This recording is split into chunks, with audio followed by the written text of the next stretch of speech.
Breaking news, the Chicago Bears have made another move in NFL free agency as they have signed former Ravens defensive back Tavon Young. So let's talk about it. What is going on, y'all? Faiz Sports Talk back at it with another video talking, of course, NFL here to talk about the Chicago Bears. So if you're a Bears fan, make sure to hit that big red subscribe button down below. Make sure to follow me on all my social media platforms. And guys, as always, hit the bell icon so you're notified every time I drop a new video. All right, let's get into it, people. So a lot of you guys may not have heard about Tavon Austin. Who is he? Why the heck did the Bears sign him? Is it even a good signing? Well, don't worry. That's what I'm here for, and I'm going to get into all of that. So let's start with the signing itself. It's a one-year deal, folks. And remember what I always say about one-year deals. There is no such thing as a bad one-year deal because it is only for, wait for it, 1 year. So if you don't like it, it'll be done pretty quickly. Now, there's always exceptions, but for the most part, that's my general rule. So right off the bat, I like that. Now, as far as the player itself, let's start with the fact that he also addresses a need, right? Defensive back, cornerback, that is a need for the Bears, along with receiver, offensive line. Like, that is something that is a weakness for this team. The cornerbacks on this roster, it's really Jalen Johnson and a bunch of inexperienced nobodies, right? Or a bunch of nobodies. So that also helps. Now, let's talk about Tavon Young in detail here. He is a former fourth-round pick from the 2016 NFL Draft out of Temple. He has spent his entire career with the Baltimore Ravens.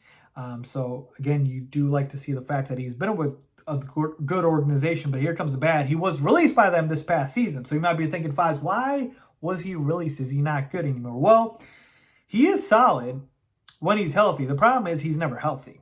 Right, that's the big issue with Tavon Young. So Tavon Young has missed a lot of time with injuries.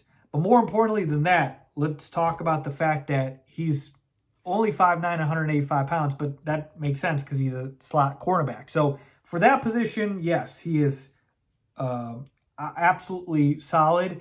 And, you know, he's still only 28 years old, and we've seen Ryan Poles do this thing where he's going after these young guys, right? Less than 30. That's pretty much been his MO so far in free agency. So another guy under 30, Ryan Poles is going after. So again, he's a slot cornerback.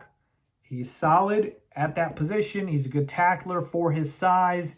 And his problem has always been he can't stay healthy. So let me tell you guys about his seasons thus far in the NFL. In 2016, right, his rookie year, played all 16 games. Great. But then in 2017, he tears his ACL and misses the entire season. Then in 2018, plays 15 games. And then in 2019, has a neck injury that forces him to miss the entire season. And then in 2020, he re-tears his ACL and misses the entire season. And then past season 2021, he played all 17 games, but because of the injuries, it really changed him, and he really was not able to get as much playing time until there were some injuries on the Ravens roster. So overall, folks, he is a good player, and he addresses a need, and it's a one-year deal. That's the good. The bad is he can't stay healthy. So let's hope, crossing our fingers here, that he does stay healthy, because if he does, then he's got a chance to be a solid addition for this team, and he's got a chance to contribute on this roster. So overall, like a lot of the signings, I'm sorry, I probably sound like a broken record. It's a solid, okay signing, nothing spectacular, a depth signing, if you will, but he's got a chance, obviously, to potentially start and, you know, really be a main contributor for this team. But that is what I think about this signing for the Chicago Bears. So Ryan Poles signing defensive back Tavon Young. I do think this is a solid, good signing. Let me know what you guys think about it, all right? Hopefully he can stay healthy. That's the biggest thing. If he can't, then it turns into a bad signing. But that's the risk you take. Again, 1 year, that's what makes it a solid signing for me. Leave a comment down below. As always, thanks for watching.